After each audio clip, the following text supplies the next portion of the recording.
오늘 이 두 번째 시편 말씀은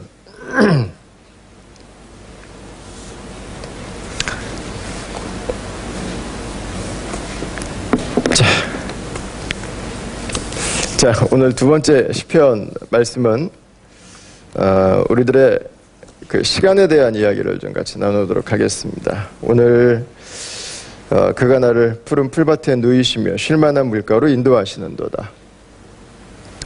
아마 이것은 이 시편을 쓴 다윗이 그의 일생을 두고 아마 한 일이었을 것입니다. 풀이 어디에 있을까? 물이 어디에 있을까? 다윗은 그걸 위해서 아마 살았을 거예요. 지난번 요르단 가서 시스턴, 뭐라고 그래야 되죠? 물 웅덩이. 그러니까 사람들이 인공적으로 만든 물 웅덩이를 봤는데요. 정말 감동받았어요. 돌산을 파서 비가 오면 무조건 그 물이 그 웅덩이 안으로 모아지도록 만들어 놨더라고요. 무조건. 근데 그것들은 물론 여행자들도 마시고 사람들도 마시지만 양들을 마시게 하기 위한 목적이 컸습니다. 목자가 양들을 향해서 가지고 있는 마음에 대해서 2절에서 잘 보여주고 있다고 생각합니다. 그가 나를 푸른 풀밭에 누이신다. 쉴만한 물가로 인도하신다. 아마 양의 천국이 있다면 저는 2절이 아닐까 싶습니다. 양들의 천국. 양들이 가장 원하는 게 뭘까? 아마 양들은 물이 있고 풀이 있으면 그것으로 아마 거기서 잘 쉬고 잘 자고 이너플 거예요. 저희들이 살아가는 삶은 바쁩니다. 스트레스에서 저희들을 괴롭히는 이 또 하나의 모습은 이 분주함이죠. 분주함. 쫓깁니다. 여러분들 바쁘신가요? 제가 여러분들의 삶의 이야기를 종종 들어보면 정말 부지런히 사시는 분들이 많으신 것 같아요. 새벽부터 일하시는 분들 많으시고요. 밤늦게까지 일하시는 분들도 많으시고 새벽에 일하시는 분들도 많으시고 참 바쁘게 사시는 분들이 많으세요. 물론 뭐 다 그렇지는 않으신 분들도 있으신 것 같아요. 그런데 그렇게 바쁘지 않으셔도 마음은 바쁘세요. 백수가 과로사한다고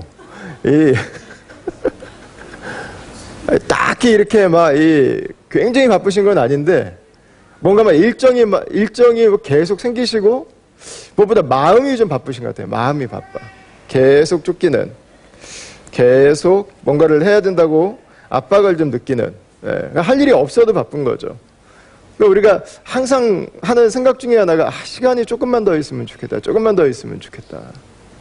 시간이 조금만 더 있으면 지금보다 나을 것 같은데 라는 생각을 합니다. 여러분 24시간 있다가 26시간 있으면 우리가 원하는 걸 다 하고 살 수 있을까요? 지금처럼 이렇게 쫓기지 않을까요? 아닐 가능성이 높을 것 같습니다. 우리의 삶은 시간의 문제가 아니라 우선순위의 문제이기 때문에 그렇습니다. 실제 하루에 시간이 30시간이 있다 할지라도 우선순위가 잘못 잡히면 우리의 시간은 부족할 수밖에 없습니다. 어떤 사람들에게 하나님이 특별한 은혜를 주셔서 하루가 48시간이라고 해도 내가 내 시간을 무엇에다가 프라이어리티를 두어야 될지를 결정하지 못하면 48시간도 부족해요. 항상 더 있었으면. 이 고백은 입술에서 나올 수밖에 없는 거죠. 이 문제는 저와 여러분들이 호주에 살고 있다는 거죠. 이 아름다운 호주에. 이 예쁜 호주에. 저희가 호주에 오고 나서 미국에 있는 제 아내 친구가 제 아내한테 전화해가지고 했던 이야기가 가끔 생각이 나요. 야, 영실아. 부엌에서 창문 열면 캥거루가 뛰어다니니? 얘가 지금 뭔 소리 하고 있는 거지? 새 아들 키우는 거에, 일하는 거에, 교회 섬기는 거에, 캥거루가 뛰어다녀도 캥거루들하고 놀 시간도 별로 없는데 말이죠. 그래서 대답을 그렇게 했대요. 캥거루는 없고 비둘기들만 날아다닌다고. 여러분, 이 호주 얼마나 예쁘고 아름답습니까? 근데 우리는 이 아름다운 시드니에 살고 있으면서도 잘 못 쉬어요. 쉬려면 시드니를 떠나야 쉬어요. 남들은 다 예쁘다고 시드니 관광 오는데 정작 여기 살고 있는 우리들은 이 아름다운 곳을 떠나야 쉬어요. 갈 때 너무 좋아요. 근데 여행이라는 게 항상 그렇죠. 올 때는 더 좋아요. 예, 얼마나 피곤해요, 여행 다녀오면. 예. 바빠요. 계속 바빠요. 왜 이렇게 바쁠까요? 내 삶이 중요한 것에 따라서 결정되지 않고 사람들의 요구와 우리들의 감정의 충동에 이끌려서 살게 되기 때문에 그렇죠. 계속 바빠요. 아무리 열심히 살아도 바빠요. 쫓기죠. 여러분, 이 시대의 흐름이 그렇다면요, 저는 그리스도인들은 더 말할 필요가 없는 것 같아요. 그 바쁜 삶에 우리는 하나님을 섬기는 그 삶이 한 가지가 더 있습니다. 우리는 교회를 섬기는 삶이 더 있습니다. 많은 사람들이 하나님께 우리의 삶을 헌신하면, 우리가 그리스도를 위해 산다면 예수님이 할 일들을 종합 선물 세트로 주실 거라고 생각하는데, 여러분, 오늘 시편 말씀은 꼭 그런 것 같지 않아요. 2절 말씀을 다시 한번 보십시오. 그가 우리의 목자이신 하나님이십니다. 나에게 감당할 수 없는 많은 일을 주시고 잠을 잘 시간을 빼앗아서 일을 시키시는도다. 이렇게 기록하고 있지 않다는 것입니다. 시편은 그가 나를 푸른 풀밭에 누이시고 쉴만한 물가로 인도하신다고 말씀하고 있습니다. 우리가 믿음을 온전히 갖게 된다는 것은 무조건 끝없는 광란의 일의 질주 속으로 들어가는 것이 아닙니다. 하나님은 우리에게 쉼을 주시는 것입니다. 시편 127편 말씀을 우리 같이 한번 읽어볼까요? 앞에 다 같이 한번 읽어보겠습니다. 시작. 너희가 일찍이 일어나고 늦게 누우며 수고의 떡을 먹음이 헛되도다. 그러므로 여호와께서 그의 사랑하시는 자에게는 잠을 주시는도다. 아멘. 여러분, 우리가 믿음 생활하면서 할 수 있는 가장 영적인 일 중에 하나는 잘 자는 것입니다. 잘 자는 것. 우리가 잘 때 하나님은 기뻐하세요. 혹시 여러분 가운데서 밤에 못 주무시는 분들이 계시다면 오늘 예배 가운데 하나님께서 여러분들에게 편히 잠들 수 있는 은혜를 주시길 축원합니다. 여러분, 예배 시간에 주무시는 것도 하나님이 주시는 선물이니까 사랑하는 자에게 주시는 선물이에요. 너무 죄책감 가지지 마시고 코만 골지 마시고 푹 주무시면 돼요. 자, 어떻게 하면 하나님이 우리에게 주신 이 쉼의 삶들을 우리가 좀 살아갈 수 있을까요? 첫 번째는 내가 가치 있는 사람이라고 하는 것을 인정하는 것입니다. 호주에 사시면서 굶어 죽기는 쉽지 않습니다. 저 여러분들이 호주에 살면서 열심히 일을 하는 이유는 단지 먹고 살기 위해서만은 아닐 것입니다. 물론 우리의 삶의 단계에서 서바이벌을 위해서 이민사회에서 생활하시는 분들이 계세요. 그러나 저희 공동체 안에 있는 아마 더 많은 분들이 바쁘신 이유는 서바이벌이 아니라 아마 석세스를 위해서일 거예요. 성공을 위해서 바쁘실 거예요.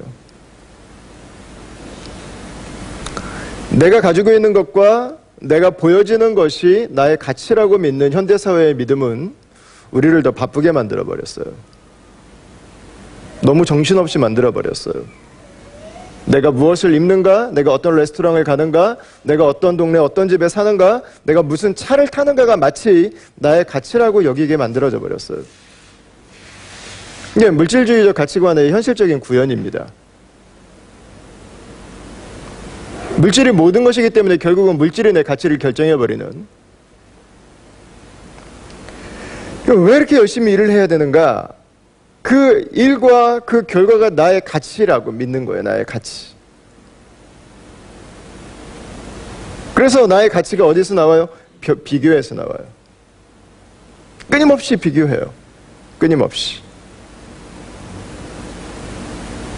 나의 일의 성과가 내가 인정받는 통로가 되는 거죠. 우리도 만약에 누군가 처음 만나면 인사하죠. 안녕하세요. 처음 뵙겠습니다.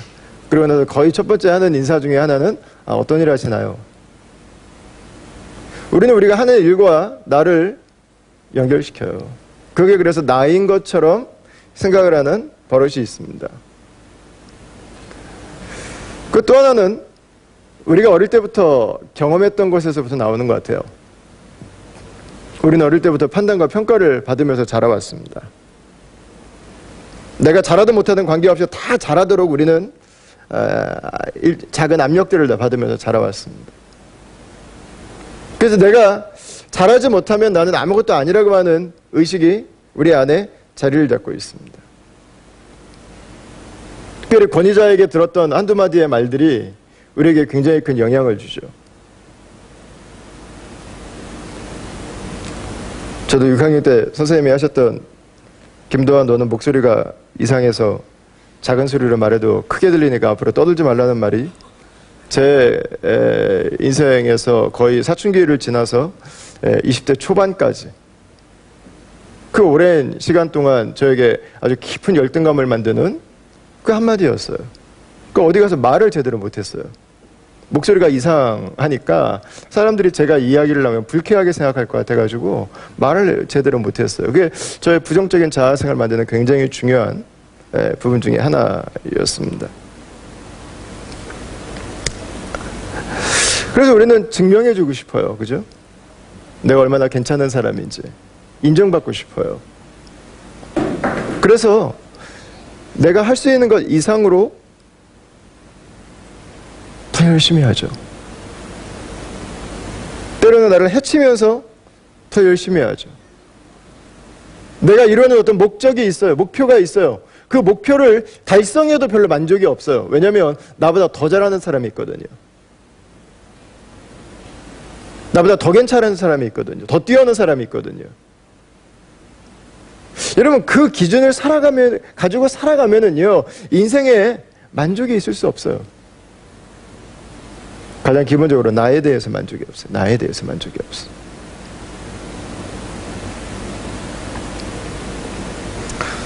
우리가 미래를 준비하고 우리에게 주어진 일을 열심히 하면서 살아가는 것은 당연한 것이겠죠. 그러나 그 이유는 비교에 의한 것이 아니어야 합니다. 하나님께서 나에게 주신 삶을 살아가기 위해서 나에게 주신 삶에 최선을 다해야 됩니다.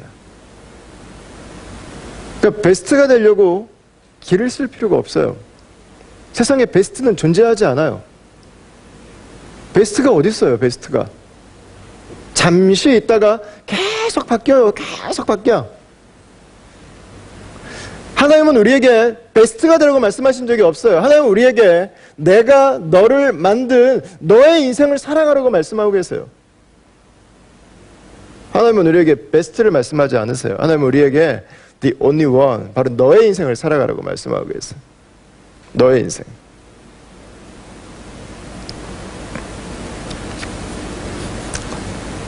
그 다른 사람들보다 더 잘하기 위해서가 아니라 하나님이 나에게 주신 일을 가지고 살면 되는 거죠. 제가 금요일 저녁에 저 말고 세 분과 함께 식사를 했는데요.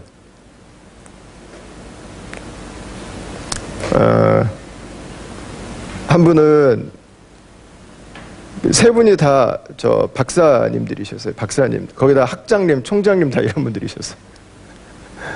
그 보니까 뭐 온 집안이 다 교수 집안, 뭐 의사 집안 다 이러시더라고요. 그래서 제가 감사했던 게 그분들하고 교제하면서 나는 박사학위 아직 못 받았는데 뭐 이런 마음 가지고 있었으면 제가 아마 체했을 텐데 뭐 한 분은 할아버지가 저희 총회장을 지내신 분이시고 그것도 아주 존경받는 어르신이셨습니다. 아주 존경받는 대표적인 우리 합동 측의 장로교회 어르신이셨어요. 그러니까 너무 또 한 분은 동생이 제가 요즘에 너무 좋아하는 존경하는 저 복음서의 전문가신데 온 집안이다 그러죠. 온 집안이다 그래. 근데 그분들하고 교제하면서 제가 내가 우리 집 예수님 믿은 거 1대인데? 우리 아버지 예수님 안 믿으신, 나는 박사학위 아직 끝내지도 못했는데? 여러분, 만약에 제가 그 마음 가지고 그분들이랑 교제하기 시작했다면, 진짜 체했을 거예요, 아마. 근데 저는 별로 그거에 대해서 감동이 없었어요. 제가 학자가 됐다면 열심히 해야겠지만, 저는 목회를 하고 있기 때문에, 그게 저에게 그렇게 중요하지 않았어요. 저는 시드니에서 여러분들을 섬기라고 부르셨지, 저한테 어디 가서 총장하라고 하나님 말씀하신 적이 없기 때문에, 저에게 그 열등감에 다 동역자들이에요, 다 동역자들. 다 우군들. 다 함께 서로 하나님의 나라라는 같은 목표를 향해서 살아가고 있는 사람들. 그분들하고 비교할 이유가 없어요. 그분들이 그분들 자리에서 섬기고 계신 것에 대해서 정말 진심으로 박수 쳐드리고 존경해드리고, 그분들이 계셔서 교회들이 건강할 수 있고, 교회들이 건강해야 또 하나님의 나라가 이 세상에 왕성하게 일어날 수 있고요. 야고보서 1장에서 야고보는 이렇게 기록합니다. 그가 그 피조물 중에 우리로 한 첫 열매가 되게 하시려고 그랬어요. 자기의 뜻을 따라 진리의 말씀으로 우리를 낳으셨다. 여러분, 하나님께서 우리를 낳으셨다. 하나님이 우리를 자신의 뜻을 따라서 지으셨다. 이렇게 기록하고 있습니다. 여러분, 여러분들은 비교하지 않아도 돼요. 그냥 나로 하나님의 가장 완전한 작품입니다. 비교하려고 할 필요가 없어요. 얘는 나보다 이거 더 나은 것 같은데? 얘는 이게 더 나보다 멋있는 것 같은데? 여러분, 당신에게도 있어요. 당신에게도. 모두에게 있어요. 하나님은 우리 각자에게 나에게 주신 하나님의 그 귀한 가치가 있고 성품이 있어요. 사람이 지은 것도, 사람이 쓴 글도, 사람이 그린 그림도, 사람이 만든 음악도 여러분 명품, 명작이 있는데 하나님이 만드신 것을 사람이 만든 것과 비교할 수 없어요. 여러분, 저와 여러분들은 하나님이 당신의 가치를 담아서 지으신 것입니다. 여러분, 비교하지 마세요. 무엇을 보면 알 수 있습니까? 하나님께서 우리를 얼마나 사랑하시는지, 우리가 얼마나 존귀한지를 알려주시기 위해서 예수님의 옆구리에 우리를 향한 사랑을 새겨주셨습니다. 그분의 손과 발에 우리를 향한 사랑을, 우리의 가치를 새겨주셨습니다. 여러분, 무슨 얘기예요? 예수님의 그 손의 못자국을 볼 때마다, 예수님 옆구리에 창자국을 볼 때마다 우리가 듣게 되는 메시지는 뭐예요? 도하나 너는 나만큼 소중한 아이야 라는 거 아니에요. 너는 나만큼 소중한 딸이라는 거 아니에요, 여러분. 나만큼 중요하기 때문에, 나만큼 값지기 때문에, 나만큼 귀하기 때문에 예수님께서 십자가에 죽으신 거죠. 여러분, 하나님은 한 번도 우리에게 저 사람처럼 살라고 말씀하신 적이 없어요. 너 제 이겨야 돼 라고 말씀하신 적이 없어요. 하나님은 한 번도 우리에게 너 몇 점 이상 받아야 라고 말씀하신 적이 없어요. 하나님은 우리에게 내가 너에게 준 인생을 최대한 누리고 살다 오길 바란다고 말씀하세요. 예. 여러분, 내가 존귀함을 알 때 우리는 일로 나를 혹사시키는, 그것으로 인정받으려고 하는 그 유혹에서부터, 비교해서 그 사람을 뛰어넘어야 되는 그 삶의 압박으로부터 하나님이 나에게 주신 삶을 최선을 다하는 삶으로 변화될 수 있죠. 두 번째는 지금을 즐기는 것입니다. 전도서 3장 말씀을 한번 읽어볼까요? 같이 읽겠습니다. 시작. 사람마다 먹고 마시는 것과 수고함으로 낙을 누리는 그것이 하나님의 선물인 줄도 또한 알았도다. 아멘. 먹고 마시는 것, 여러분, 일하는 것이 낙이 있잖아요. 그죠? 네, 그 즐거움을 누리는 것, 그것이 하나님의 선물이라고 솔로몬은 기록하고 있습니다. 왜 지금 있는 것을 누리지 못할까요? 더 많은 걸 가진 다음에 누리려고 하기 때문에 그렇습니다. 근데 재밌게 여유가 있으면 더 많은 걸 가지면 참 좋은데요. 더 많은 걸 가지고 더 잘 누리려고 하다가 결국은 더 못 누려요. 분수에 넘게 큰 집을 사서 론은 론대로 갚느라고 재정 여유도 없고, 청소는 청소대로 하느라고 베이큐 하다가 항상 허리 삐끗하고, 그 넓은 수영장은 낙엽과 새똥으로 충만해져서 그 맨날 스트레스 받고, 아, 이런 집 좀 한번 누리고 싶은데 그 넓은 잔디 깎다가,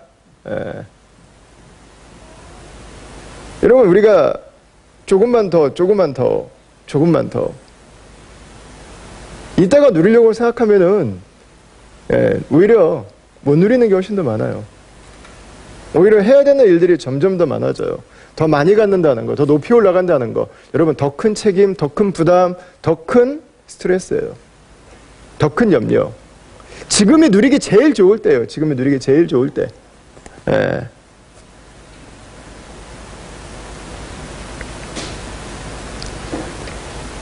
조금 더죠. 영어로는 모어병, 한국말로는 모아병. 조금 더 모아야 다른 사람들이 있으니까 나도 있어야 되고, 다른 사람들이 올라가면 나도 올라가야 되고. 그러다 보니까 다 빚쟁이에요. 빚으로 화려한 빚쟁이들. 뭔가 삐까번쩍한데 결국은 다 빚이죠. 카드로 열심히 긁어서 멋진 곳을 다니지만 여러분, 카드는 다 빚이잖아요. 뭐 부러워할 필요가 없어요. 그 뭐 한국의 한 카드사에서 저 광고할 때 뭐 빚으로 사세요. 근데 그거 나중에 저 패러디 해가지고 빚지고 사세요. 패러디 해가지고 뭐 돌아다니고 그랬는데, 그럼 빚이죠, 빚. 그 더 좋은 거 찾다가 맨날 엄마 아빠 너무 바빠가지고 애랑 엄마 아빠는 없어지잖아요, 다. 뭐 언제 애들이랑 언제 시간 보내? 애들 훌쩍 크고 언제 시간 보내? 지금 보내야지. 그 나중에 커서 엄마 아빠는 우리 클 때 뭐 했냐고, 왜 옆에 없었냐고. 야, 내가 지금 니네한테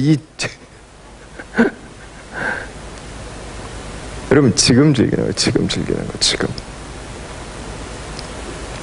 가족을 위해 수고한다는데 가족하고 앉아서 보낼 시간이 없어. 주의 나라를 위해서 내가 더 열심히 번대는데 지금은 주님께서 기뻐하시는 일을 위해서 숨길 수 있는 시간이 없어.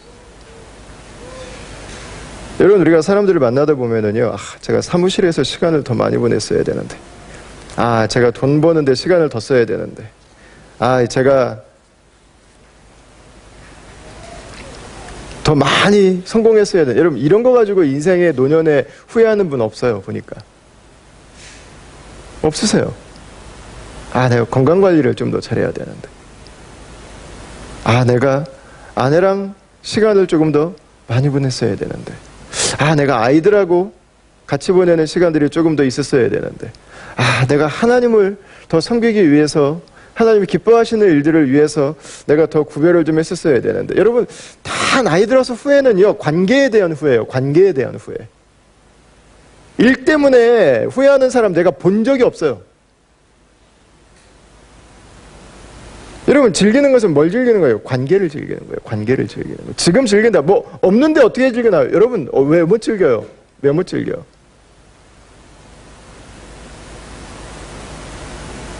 얼마든지 즐길 수 있죠. 얼마든지. 한 미국의 저널리스트가 여자분인데요, 가족들이랑 같이 한 달 동안 무계획으로 스페인으로 여행을 갔어요. 근데 스페인에 가서 여행을 하는데 플랜을 하나도 짜지 않고 갔는데, 가서 애들 공부할 것도 안 갖고 가고, 애들은 천국으로 가는 거죠. 거의 파라다이스죠. 거기에 가서 도대체 뭘 해야 되나 고민을 했는데, 애들이 막 심심해 하다가 3일 되니까 놀거리들을 만들어내기 시작하더래요.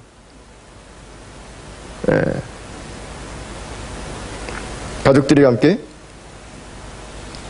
줄 하나 가지고도 놀고, 공 하나 가지고도 놀고, 함께 보내는 시간들을 만든 거죠. 여러분, 지금을 즐기십시오. 지금을. 하나님이 내가 가지고 있는 것 안에서 즐길 수 있도록 하는 거죠. 지금에서. 우리가 살고 있는 여러분, 호주가 얼마나 예쁩니까? 뭐 그렇게 꼭 거창한 곳 남들은 몇천 불씩 들여서 놀러오는 이 땅에 살고 있는데 여러분 예쁜 데 얼마나 많아요. 구석구석에. 지금 살고 있는 곳에서 지금 내가 살고 있는 사람들과 함께 지금의 시간들을 즐기는 거죠. 우리는 잘 못 쉬어요. 한국 사람들은. 저 미국의 라스베가스하고 그랜 캐년을 2박 3일에 투어하는 패키지를 가지고 있는 민족이 딱 두 개가 있는데요. 하나가 차이니스고 하나가 코리안입니다. 데스티네이션이 그랜 캐년이거든요. 그랜 캐년에 딱 40분 섰다가 옵니다. 40분. 위대한 민족이에요. 위대한 민족. 거기 사진 하나 찍고 이제 얘기하는 거죠. 나 그랜 캐년 갔다 왔다. 일주일 돌아봐도 부족한 데를 말이죠. 저도 저희 아이들이 어릴 때 청년 사역을 하니까 아무래도 좀 바빴어요. 그래서 아이들 어릴 때 큰맘 먹고 캔버라에 꽃축제를 한번 갔다 온 적이 있습니다. 4시간 갔다가 1시간 꽃축제 보고 4시간 왔습니다. 그냥 못 쉬는 거예요. 잘 못 쉬어. 근데 제가 쉬는 거에 대해서 이게 쉬는 거구나. 우리랑 다른 관점이 있다고 하는 걸 처음으로 발견했던 때가 과테말라의 띠까리라고 하는 곳을 갔을 때예요. 그 마야 유적지인데요. 제 아내가 임신 5개월 때 갔었습니다. 한국 분들은 특별한 곳에 가면은 사진을 많이 찍으시잖아요. 정신없이 찍고 있는데 어느 순간 문득 발견했어요. 지금 그 띠까리라고 하는 그 고대 마야 유적지 그 넓은 곳에 거의 수백 명의 사람들이 있었는데 사진을 이렇게 열심히 찍고 다니는 건 우리 둘밖에 없다고 하는 것을. 코리안이 우리 둘밖에 없었거든요. 다른 분들은 사진 안 찍더라고요. 그냥 띠까를 보고 계시더라고요. 문화 충격이었어요. 그 사진 찍어도 사람 꼭 안 들어가게 찍더라고요. 그냥 그 자체를 찍더라고요. 뭔가 다르다. 뭔가 다르다. 그리고 제가 정말 쉼이라고 하는 게 무엇인지를 발견한 것은 과테말라 사역을 마치고 멕시코의 캔쿤이라고 하는 그 도시가 있습니다. 여기 휴양지인데요. 거기를 잠시 들렸다 왔습니다. 거기서 3박 4일 동안 아내와 그 첫째 아이와 함께 캔쿤에 있으면서 정말 아무것도 안 했어요. 호텔 안에 조그만 수영장이 하나 있었는데 그 수영장과 그 비치에서 3박 4일 그냥 누워있다가 걷다가 맛있는 거 먹고 그냥 이 얘기 저 얘기 같이 하다가 그러고 왔어요. 근데 쉼이 뭔지를 알겠더라고요. 이게 쉬는 거구나. 이게 쉬는 거구나.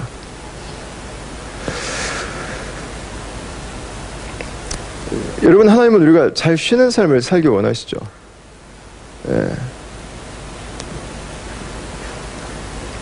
멍 때리는 시간이 있어야 내가 하고 있는 일과 전혀 관계없는 영역에서 릴렉스하는 시간을 가져야 실제 일에도 더 훨씬 능률이 오른다고 하죠. 잘 못 쉬는 사람은 스트레스 때문에 건강에도 문제가 생기고 피곤하니까 인간관계에도 문제가 생기고.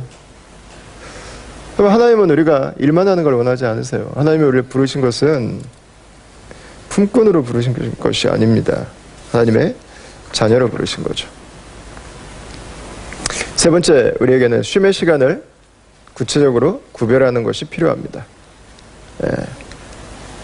이게 원천징수처럼 빼놓는 게 중요한 것 같아요. 원천징수. 그냥 월급회사에 세금을 그냥 빼버리잖아요. 처음부터 내 구자로 입금되기 전에. 그것처럼 쉴 시간은 원천징수를 해야 돼요. 그게 하나님의 뜻에 맞는 것입니다. 자, 출애굽기 20장을 한번 같이 읽어보겠습니다. 출애굽기 20장 시작.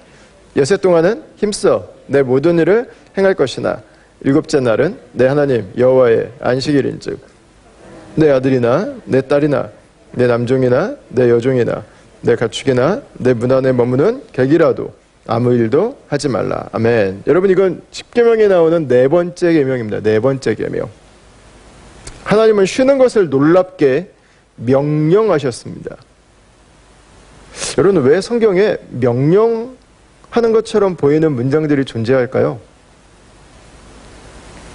그것은 아마 저희의 본성이 그걸 거절하려고 하는 욕구가 너무 강하기 때문일 것입니다. 우리는 안 쉬고 지나치게 일을 해서 더 큰 성과나 성공을 기대하는 마음을 가지고 있는 것을 하나님은 아신 것 같습니다. 여러분, 쉬는 것은 하나님의 명령이에요. 쉬라는 거예요. 쉬어야 살아요. 쉬어야 몸이 살고, 쉬어야 관계가 살고, 쉬어야 일이 살아요. 쉬어야 인생이 살아요. 하나님이 쉬는 것을 명령하셨어요. 쉬지 않는 것은 살인하는 것과 같은 거예요. 쉬지 않는 것은 거짓말하는 것과 같은 거예요. 하나님은 쉬는 것을 그렇게 중요하게 생각하세요.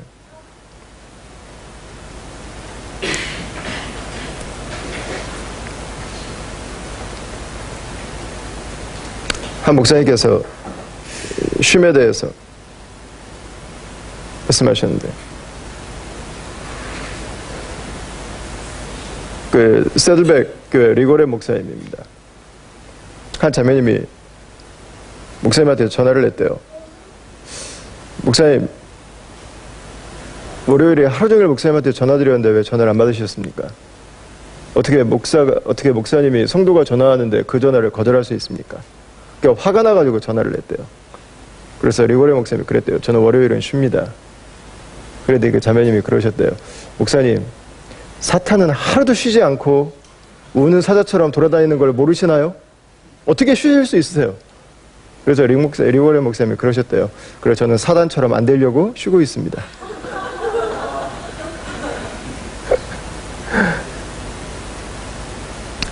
쉼이 필요해요. 쉼이. 그죠?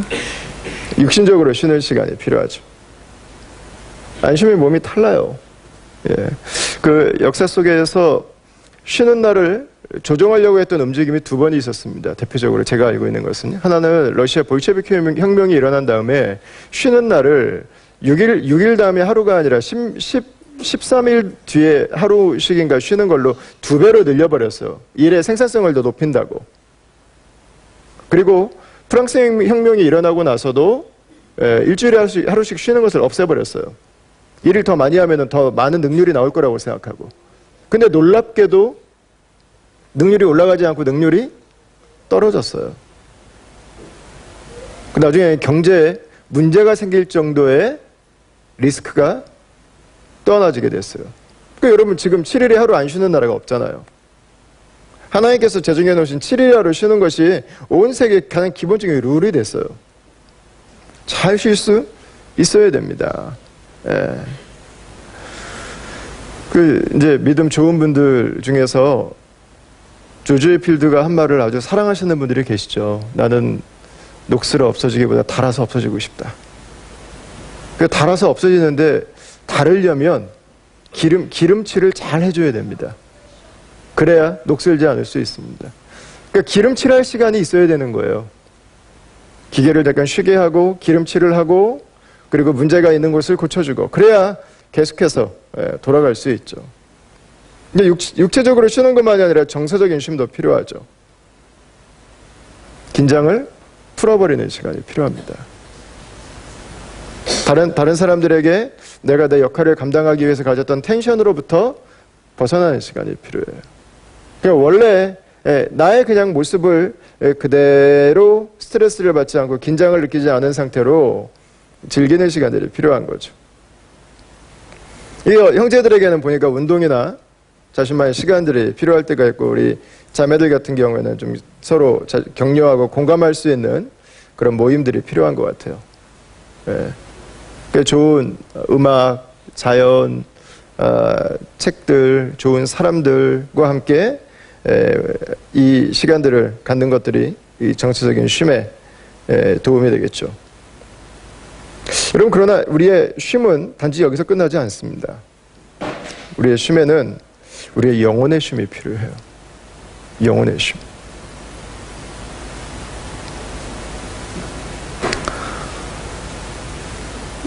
세상에 있는 것들을 쫓아가고 추구하느라고 너무 바빠요.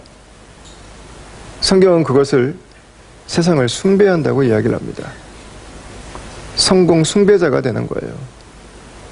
일 숭배자가 되는 것입니다. 그게 우리의 영혼을 파괴시킵니다. 우리 인생을 파괴시키고 우리의 관계들을 깨트려 갑니다. 우리 영혼의 독소가 돼요. 언제 우리가 어떻게 살아야 되는지, 언제 우리가 내가 누구인지, 언제 우리가 내 삶이 어디를 향해서 가고 있는지를 분별하고 알 수 있을까? 하나님께 나올 때입니다. 하나님을 만날 때 그것을 알 수 있습니다. 여러분, 그래서 우리의 가치관을 조정해야 될 필요가 있습니다. 이 세상의 모든 것이라면 눈에 보이는 것들을 더 많이 갖기 위한 수고와 노력이 일견 맞는 말처럼 보일 수 있어요.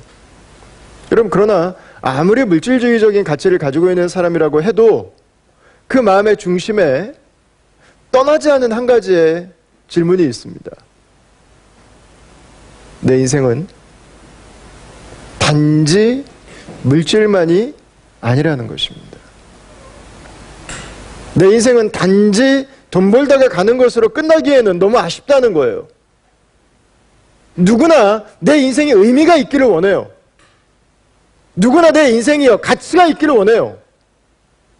누구나 내 인생이 내가 가지고 있는 것을 넘어서 또 다른 내 삶을 살아가게 하는 이유를 발견하기 원하죠. 맥스 루카이도가 쓴 책 중에 여행이라는 책이 있습니다. 여행. 인생을 journey라고 표현을 했어요. journey. 인생은 여행이다. 어디로부터 와서 어디로 가야 될지 모르면서 하는 journey는 여행이라고 하지 않습니다. 여행은 어디서 왔는지를 알고 어디로 가는지를 아는 거예요. 여러분, 우리가 어디서 와서 어디로 가는지를 아는 여행과 어디서 와서 어디로 가는지를 모르는 인생은요, 너무 큰 차이가 있습니다. 저는 그것을 레이서와 폭주족으로 저는 표현을 해보고 싶어요. 레이서와 폭주족은 일견 비슷해 보여요. 둘 다 속도를 내서 기가 막히게 달립니다. 그러나 엄격한 차이가 있습니다. 레이서는 출발 지점이 분명해요. 그리고 어디로 가야 되는지를 알아요. 목표점이 있다고요. 그리고 레이서는 무조건 차를 달리지 않아요. 중간중간에 쉬어줘요. 타이어를 바꿔야 되면 교체를 해줘요. 차에 대해서 잘 알아요. 관리하면서 달려요. 나에게 무리를 해가면서 달리지 않아요. 피곤하면 쉬어요. 그러나 훈련할 때는 훈련에 몰입하죠. 여러분, 그러나 폭주족은 달라요. 어디서부터 왔는지를 몰라요. 어디로 가는지 목적지가 없어요. 그리고 많은 사람들에게 공포감과 긴장을 조성해요. 바라바라바라밤 하면서 귀까지 불편하게 만드는 조명을 달아서 어디로 가는지를 몰라요. 여러분, 1, 2년 잘 살 수 있어요. 10년, 20년 잘 살 수 있어요. 그러나 우리의 인생에 그게 끝이 아니라 우리의 인생에 가는 것이 있다면, 우리 인생이 하나님 앞에 서게 된다면, 여러분, 우리의 인생에서는 정말 중요하게 생각했던 것들이 덜 중요하게 결정되는 것들이 있을 것입니다. 반대로 덜 중요하다고 생각했는데 정말 중요한 것들이 아마 있을 거예요. 마가복음 8장에서 예수님이 이렇게 말씀하셨어요. 같이 한번 읽어보겠습니다. 시작. 사람이 만일 온 천하를 얻고도 자기 목숨을 잃으면 무엇이 유익하리요? 사람이 무엇을 주고 자기 목숨과 바꾸겠느냐. 아멘. 여러분, 이거 줄 테니까 당신의 생명을 주겠습니까? 라고 한다면 여러분, 무엇 때문에 여러분 죽으실 수 있겠습니까? 없어요. 뭘 주면은 죽겠습니까? 아무것도 없죠. 천하를 얻어도 생명이 없으면 아무것도 아니죠. 여러분, 그러나 이 질문은 한순간에 일어나는 질문이 아닐 것입니다. 이 질문은 우리 인생에 대한 질문이에요. 우리는 오늘 하루의 삶을 주고 무엇인가를 사고 있기 때문에 그렇습니다. 죽음이라고 하는 한순간의 일은 커 보이지만 정작 우리는 우리의 인생을 주고 지금 무엇인가를 사고 있는 것입니다. 내 하루의 시간을 주고 하루의 인생을 주고 우리는 무엇인가를 남기고 있어요. 하루의 인생을 주고 우리는 무엇인가를 추구하고 있습니다. 우리는 하루를 주고 내 생명을 주고 무엇인가를 바꾸고 있는 것입니다.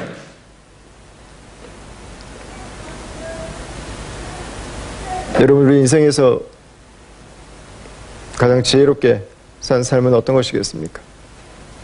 인생에서 세상이 전부라면 세상을 추구하고 살아가겠죠.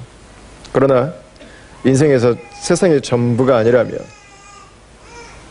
우리가 하루하루 살아가면서 추구해야 되는 것은 단지 세상이 아닐 것입니다. 우리가 추구해야 되는 것은 바로 하나님 그분이시죠. 지혜롭게 사는 삶은 하나님에게 초점을 맞추고 사는 삶입니다. 내 삶에 하나님 그분이 남는 것입니다. 그분으로부터 시작해서 그분으로 돌아갈 인생. 여러분, 그러나 우리 인생이 여행이라면 우리 멀리 나가 있어도 카톡도 하고 문자도 하고 전화도 하잖아요. 그 여정의 한가운데서 하나님과 함께 교제하고 하나님과 함께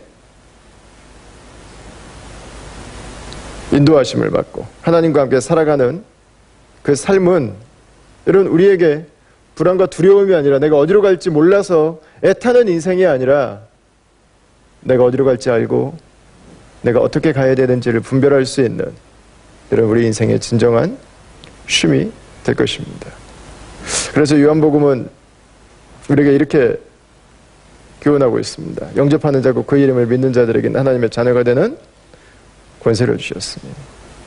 여러분 언제 쉼을 얻어요?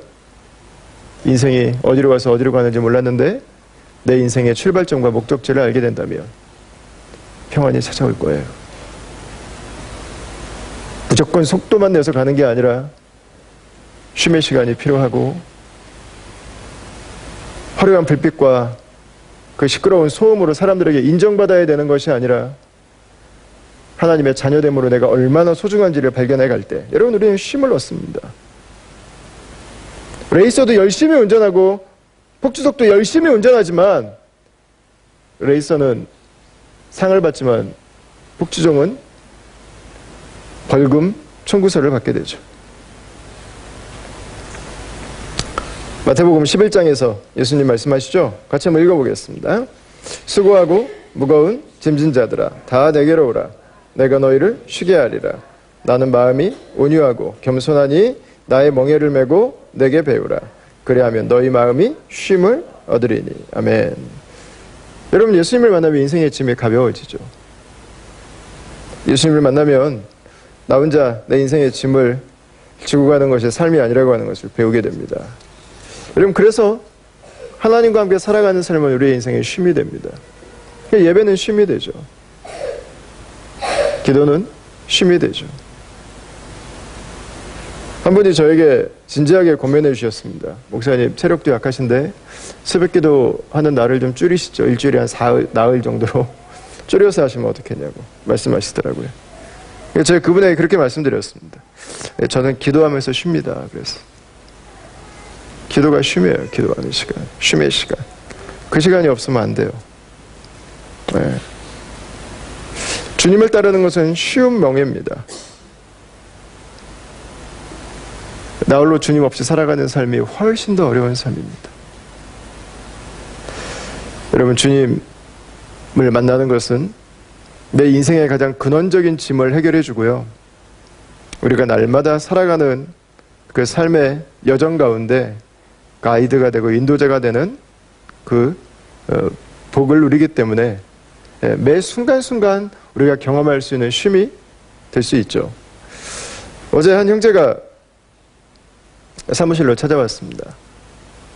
저희도 여러분들도 다 경험한 똑같은 부부 문제를 안고 왔습니다. 이 형제에게는 정말 인생의 모든 짐을 다 안고 온 것처럼 이 문제를 내가 풀지 못하면 이 아내와 내가 어떻게 살아야 될지 정말 막막한 모습으로 저에게 찾아왔습니다. 근데 이 형제가 왜 저를 찾아왔는지 이야기를 제가 들었는데 저에게 웃음이 터졌어요. 저도 다 정말 어렵게 고민했던 문제, 이제는 웃으면서 대할 수 있는 문제더라고요. 웃으면서 대할 수 있는 문제. 여러분, 짧은 만남의 시간이지만 그 짧은 만남의 시간이 형제가 짐을 내려놓는 시간이 됐어요. 자기를 정죄하지 않고 모든 남자들이 다 비슷한 감정과 과정들을 겪어간다고 하는 것을 알고, 그러면서도 아내가 원하는 것이, 아내가 필요한 것이 무엇인지 배워가는 시간으로 오히려 두 사람의 관계가 더 건강하게 세워져가는 기초가 될 수 있었죠. 그리고 오늘 아침에 문자 왔어요. 지금 여기 문자 와 있어요. 지금 여기. 아내랑 어제 대화 잘하고 너무 감사하다고 저한테 문자를 보냈어요. 여러분, 주님을 만나는 것이, 주님과 함께 살아가는 삶이 그렇죠. 타이어가 너무 많이 달아있는 것도 알게 되고, 엔진 오일이 말라있는 것도 알게 되고, 내 문제를 발견하게 되고요. 내가 치유가 되는 과정이 있고요. 내가 인도하심을 받을 수 있고요. 내 가치를 발견할 수 있고요. 무조건 인정받기 위해 달려가는 삶이 쉼을 배우게 되고요. 다른 사람들이 보이기 시작하고요. 내 인생이 어디로 가야 되는지를 깨달아 알게 되는 것이죠. 사랑하는 다음 가족 여러분, 하나님은 저 여러분들에게 쉼을 주시기를 원하시는 분입니다. 먼저 우리 가운데 예수님을 영접하지 않으신 분이 계시다면 저는 여러분들이 예수님을 꼭 영접하시기를 바랍니다. 그 하나님을 만날 때 인생의 기본적인 짐이 놓임을 받습니다. 그렇지 않으면 우리는 우리 인생의 짐을 해결할 수 없어요. 예수님을 영접하게 될 때 우리는 주님과 동행할 수 있습니다. 그리고 우리는 주님께서 우리에게 허락해 주신 그 삶을 가치 있게 살아갈 수 있습니다. 그래서 하나님은 아담에게 안식일을 주셨고 이스라엘 백성들에게 안식일을 지키라고 하셨습니다. 하나님께서 아름다운 자연을 주셨고 우리의 삶의 귀한 만남과 복된 관계들을 주셨습니다. 그리고 하나님은 우리에게 잠을 주셨습니다. 한 주간도 바쁘고 분주하고 쫓김들이 저희들의 삶에 있을 것입니다. 여러분, 그 순간에도 기억할 수 있기를 바랍니다. 하나님은 우리의 쉼이 되시는 분입니다. 하나님은 우리가 쉬기를 원하세요. 우리 안에 있는 쫓김과 분주함이 하나님 안에서 쉼과 하나님께서 우리에게 주신 최선의 삶으로 변화되는 그런 귀한 한 주의 시간들이 되시기를 주의 이름으로 축원합니다.